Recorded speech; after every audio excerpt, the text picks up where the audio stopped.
There's a peculiar phenomenon that occurs when one lives in Bushwick too long. Eventually, the line between the ordinary and the profoundly bizarre begins to erode. And if you've ever passed the building on Bushwick Avenue and Hart Street, you know exactly what I mean. Because sitting there in the crusty heart of gentrified Bushwick lies this bizarre architectural fever dream, a surreal structure that looks like someone built a Prince of Egypt-themed strip club or a super-committed vape shop that doubles as a doorway to the underworld. But as strange as this place looks, the story behind it is considerably stranger. This is the sanctuary of the Sabaeans, one of the remaining outposts of a religious movement better known historically as the Nuwaubian Nation. It was founded by a man named Malachi York, an individual who built his own belief system by pulling from Islam, Judaism, Moorish identity, and eventually extraterrestrialism. York claimed that black people descended from aliens from a planet called Risk, and that one day a chosen few would be taken away from Earth by spacecraft,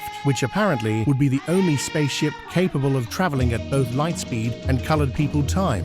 At its height, the Nuwaubian Nation controlled numerous properties throughout Bushwick, including apartment buildings that housed hundreds of people, and by the early 90s, York took much of his operations south to rural Georgia, where he established Tamaray, a sprawling Egyptian-themed compound, complete with pyramids, temples, and even a sphinx. But beneath all of this spectacle was something considerably darker. York was accused of sexually abusing children. Victims testified against him in federal court, and in 2004, he was sentenced to over 100 years in federal prison. And somehow, all of that history leads back to this strange little building in Bushwick. And while I was filming the bookstore attached to the sanctuary, I caught someone watching me through the glass. And I'm not gonna lie, I thought this was the part where I ended up as a hieroglyphic on the wall. Instead, they invited me in.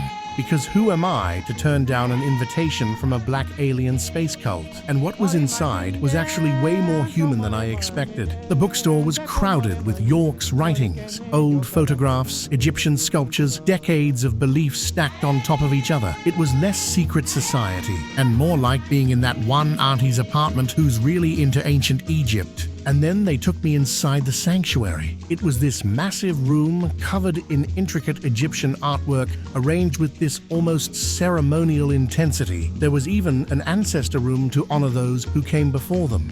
I'd always wondered what was behind these doors. And now that I know, somehow the story feels even more complicated. The history is dark, but the people I met were genuinely welcoming. So hopefully this puts in a good word for me when the mothership comes back.